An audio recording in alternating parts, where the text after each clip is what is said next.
दोस्तों मेरे पास जो पेशेंट्स आते हैं उन पेशेंट्स में जनरली जो एज ग्रुप मैं देखूं तो वो 30 के ऊपर होता है, क्योंकि 30 के ऊपर आते ही एक ऐसी स्टेज आ जाती है हमारे शरीर की जिसमें हमें fine lines, wrinkles, open pores या स्किन का एजिंग अगर हम बोलें तो वो दिखाई देना शुरू हो जाता है।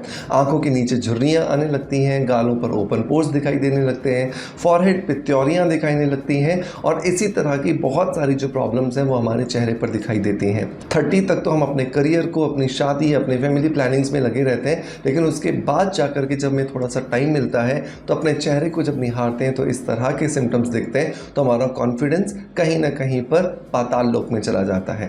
तो बहुत ज़्यादा ज़रूरी होता है कि इस एज में हम थोड़ा सा रुकें और समझदारी के साथ में कुछ आदतों को, कुछ रूटीन की चीज़ों को अपने शरीर के साथ में सम्मिलित कर लें ताकि उनकी वजह से लॉन्ग टर्म में हमें ज़्यादा से ज़्यादा अच्छे रिजल्ट्स मिल सकें।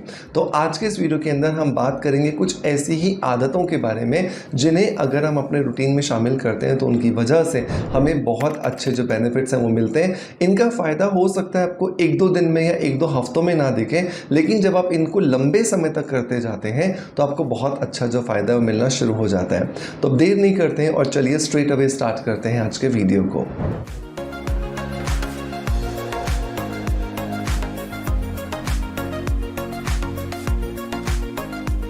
दोस्तों ये 7 आदतें आपको बहुत ज़्यादा अच्छी स्किन दे सकती हैं और इसमें नंबर 1 जो आदत है जो कि एक्चुअली मैक्सिमम लोग फॉलो नहीं करते हैं और वो है अपने शरीर को, अपनी स्किन को हाइड्रेटेड रखना। बहुत बार मैं जब लोगों से बात करता हूँ, पेशेंट से बात करता हूँ कि आप दिन भर में कितना पानी पीते हैं, हम पी लेते हैं 4-6 ग्लास, 8 ग्लास मैक्सिमम। 8 ग्लास का मतलब होता है दोस्तों लगभग 2 लीटर पानी। और अगर आप खूबसूरत स्किन चाहते हैं तो डेफिनेटली आपको कम से कम 3.5 से 4 लीटर पानी अपनी रूटीन में शामिल करना है। अब बहुत सारे लोग बोलेंगे सर सर्दियों में प्यास नहीं लगती, हमें बहुत ज़्यादा काम रहता है, बार बार यूरिन के लिए जाना पड़ता है। ये सारी प्रॉब्लम्स रहेंगी, लेकिन इन सारी प्रॉब्लम्स का मतलब तो ये नहीं है ना कि आप पानी ही ना पियो। अपने शरीर को जब आज आप पानी ज़्यादा मात्रा में देना शुरू करोगे वो डेफिनेटली आपको बार बार यूरिनेशन के लिए लेके जाएगी, लेकिन कुछ महीनों के बाद, कुछ हफ्तों के बाद आप देखोगे कि आपका शरीर अब उस पानी को यूरिन के माध्यम से बाहर नहीं निकाल रहा बल्कि एब्जॉर्ब कर रहा है और आपके शरीर को हाइड्रेशन का इफेक्ट दिखाई देना शुरू हो गया है। और अगर आपकी शिकायत है कि आपको याद नहीं रहता या आपको प्यास नहीं लगती तो अलार्म्स लगाइए। आज हर एक आदमी के हाथ में एक फ़ोन है जिसका इस्तेमाल करके आप अच्छी चीज़ें भी कर सकते हैं। सिर्फ रील्स देखने के लिए वो फ़ोन नहीं है, इवन अपने रूटीन को बेहतर बनाने के लिए भी उसके अंदर अलार्म्स हैं, उसके साथ में बहुत सारे ऐप्स हैं जिनका आप इस्तेमाल करके अपने शरीर को प्रॉपर अमाउंट ऑफ वाटर दे सकते हैं। तो प्रॉपर सबसे पहला आपको ध्यान देना है हाइड्रेशन पर। दूसरी अगर मैं रूटीन की बात करूं तो हम आजकल क्या कर रहे हैं, बहुत ज़्यादा नपा तुला खा रहे हैं। जैसे ही हम पराठे देखते हैं हम अपना जो मन होता है उसे मार देते हैं। हमें लगता है कि नहीं पराठे नहीं खाने। मैं पराठों के फेवर में नहीं हूँ और ना ही मैं पराठों के विपक्ष में हूँ, लेकिन मैं सिंपल सी इतनी बात कह रहा हूँ कि आज आप कॉन्शियसली बहुत ज़्यादा तला भुना, बहुत ज़्यादा मीठा, बहुत ज़्यादा बाहर का नहीं खा रहे हैं, लेकिन आप उस खाने को एब्जॉर्ब कराने के लिए जो डाइजेस्टिव सिस्टम काम कर रहा है उसको हेल्दी बनाने पर फोकस ही नहीं करते। और जब आपका डाइजेस्टिव सिस्टम हेल्दी नहीं होगा, आप चाहे कितना ही घर का खा लो वो भी आपके शरीर में एब्जॉर्प्शन नहीं देगा, और जब उसका एब्जॉर्प्शन नहीं होगा तो आपके शरीर में उसका पॉजिटिव इफेक्ट आपको नहीं दिखाई देगा। तो बहुत ज़्यादा ज़रूरी होता है कि आप चाहे कुछ भी खाएं उसके साथ में आपको सैलड्स या रफेज, जिसको रेशा बोलते हैं, उसको खाना ज़रूरी है। जब तक आप रफेज या रेशा नहीं खाओगे तब तक आपका डाइजेस्टिव सिस्टम का जो एनवायरनमेंट है वो अल्कलाइन नहीं होगा, और जब तक वो एनवायरनमेंट अल्कलाइन नहीं होगा तब तक आपको उस खाने का फ़ायदा नहीं मिल सकता। तो जितनी बार भी आप खाना खाते हैं, चाहे लंच, डिनर, ब्रेकफास्ट, जितनी बार आप कर रहे हैं, आपको साथ के साथ में थोड़ा थोड़ा सैलड ज़रूर खाना है ताकि आपके शरीर में फाइबर जाए और शरीर के अंदर जो एनवायरनमेंट है आपके डाइजेस्टिव सिस्टम का उसको एल्कलाइन बनाया जाए। तीसरी अगर मैं आदत की बात करूं तो आप अपने रूटीन के अंदर एक्सरसाइज बिल्कुल नहीं करते हो। आपने क्या सोच रखा है, सिर्फ बाहर से किसी सीरम को लगा करके, बाहर से किसी क्रीम को लगा करके हम अच्छे हो जाएंगे। आप हो जाओगे अच्छे, मैं मना नहीं कर रहा हूं कि सीरम या फिर क्रीम्स काम नहीं करती हैं, लेकिन अगर सिर्फ बाहर से फोकस किया तो बाहर से ये फोकस सिर्फ आपको 30% रिजल्ट देगा, लेकिन बाकी 70% रिजल्ट्स कहाँ से लाओगे? तो उस बाकी 70% रिजल्ट्स के लिए आपके शरीर के अंदर जितनी मांसपेशियां हैं, आपके शरीर के अंदर जितने जॉइंट्स हैं, आपके शरीर के अंदर जितनी कोशिकाएं हैं, जितने टिश्यूज़ हैं, जितने ऊतक हैं, उन सबको प्रॉपरली काम करना ज़रूरी है। और उस काम को प्रॉपरली करने के लिए बहुत ज़्यादा इम्पॉर्टेंट है कि आप एक्सरसाइज को अपने रूटीन में शामिल करो। जब आप एक्सरसाइज करते हो तो आपके शरीर की हर एक कोशिका तक, हर एक सेल तक आपका ऑक्सीजन का लेवल अच्छे से पहुंचता है, और जब ऑक्सीजन बहुत अच्छे से पहुंचती है तो उसकी वजह से आपका शरीर हेल्दी होता है। आपके शरीर के अंदर जो बीमारियां आ रही थी वो अपने आप दूर होने लगती हैं, और जो बीमारियां आने वाली थी उनको आप आने से पहले ही रोक देते हो। तो इस तरीके से आप चाहे कुछ ना कर पाओ, जिम नहीं जा पा रहे, आप योगा नहीं कर पा रहे, बट एटलीस्ट आप एक कुर्सी पर बैठ करके प्राणायाम तो कर सकते हैं, आप अनुलोम विलोम कपालभाति तो कर सकते हैं, आप उज्जयी प्राणायाम कर सकते हैं, आप भ्रामरी प्राणायाम कर सकते हैं। कितनी ही चीज़ें हैं करने के लिए, लेकिन उसके लिए करना तो पड़ेगा। अगर आप नहीं करेंगे तो रिजल्ट्स नहीं आएंगे, ये बात आपको ध्यान में रखनी चाहिए। नंबर 4 आता है मेडिटेशन।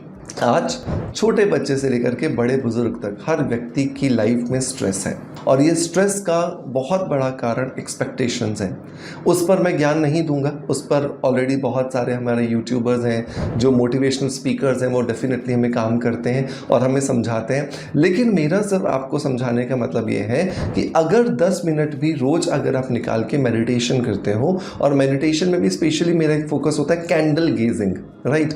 अगर आप एक नए मेडिटेटर हो और आपको नहीं आता है मेडिटेशन कैसे किया जाता है, तो एक मोमबत्ती जलाइए, अपनी आंखों के बिल्कुल लेवल में उसको रखिए, और उस लौ पर, उस फ्लेम पर बिना आंखों को झपझपाए आप फोकस कीजिए। आप देखो कि आपको बहुत अच्छे रिजल्ट्स मिल रहे हैं। उसका सबसे बड़ा कारण ये है क्योंकि आपके जो फालतू के जो थॉट्स होते हैं ना, वो कंट्रोल हो जाते हैं, और इनके कंट्रोल होते ही आपको लॉन्ग टर्म में बहुत अच्छे रिजल्ट्स मिलना शुरू हो जाते हैं। तो 10 मिनट के लिए ये त्राटक या कैंडल गेजिंग का मेडिटेशन जरूर कीजिए।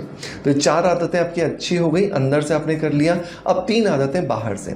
तो पहली आदत है एक अच्छी नाइट क्रीम का सिलेक्शन करना। अगर आप 30 प्लस हो चुके हो तो आप ये यकीन मान लीजिए कि अगर आपकी स्किन में सिम्टम्स नहीं भी दिख रहे हैं एजिंग के, तो भी आपको एक अच्छी नाइट क्रीम में इन्वेस्टमेंट ज़रूर करना चाहिए, ताकि आपकी स्किन का पीएच बैलेंस रहे, आपकी स्किन के अंदर जो नरिशमेंट चाहिए वो नरिशमेंट प्रॉपर रहे, हाइड्रेशन चाहिए वो हाइड्रेशन प्रॉपर रहे, और जितने एक्टिव इंग्रेडिएंट्स की ज़रूरत है वो एक्टिव इंग्रेडिएंट्स भी प्रॉपरली आपकी स्किन को मिलते रहें। तभी जाकर के आप अच्छे से मैक्सिमम लेवल पर अपना जो आउटपुट है स्किन का वो निकाल पाओगे। और मेरा हमेशा रिकमेंडेशन होता है कि आपको स्किन अफेयर्स का एंटी एजिंग नाइट क्रीम इस्तेमाल करना चाहिए।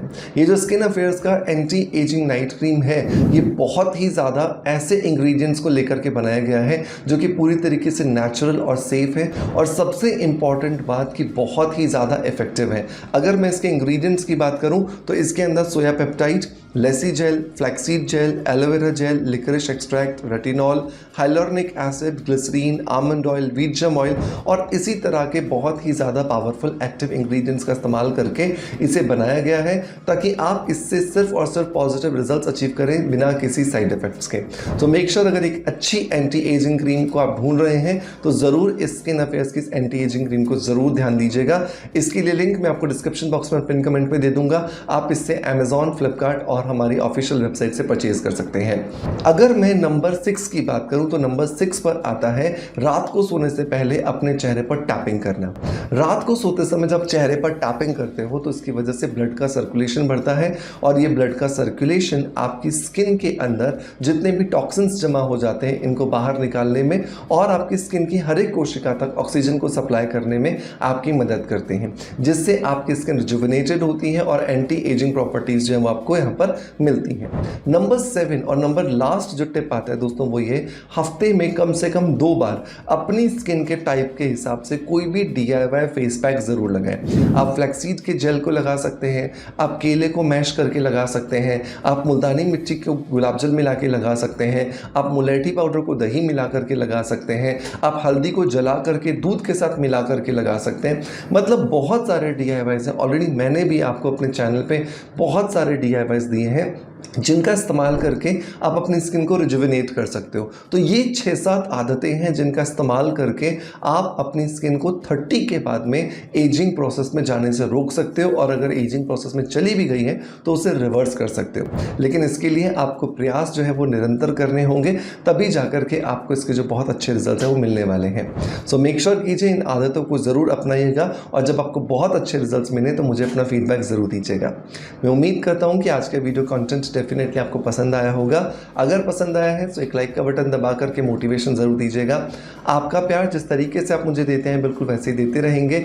इसी आशा के साथ आपसे अलविदा लेता आपका knowledge friend doctor Manoj. Thank you so much. Bye bye. Love you all.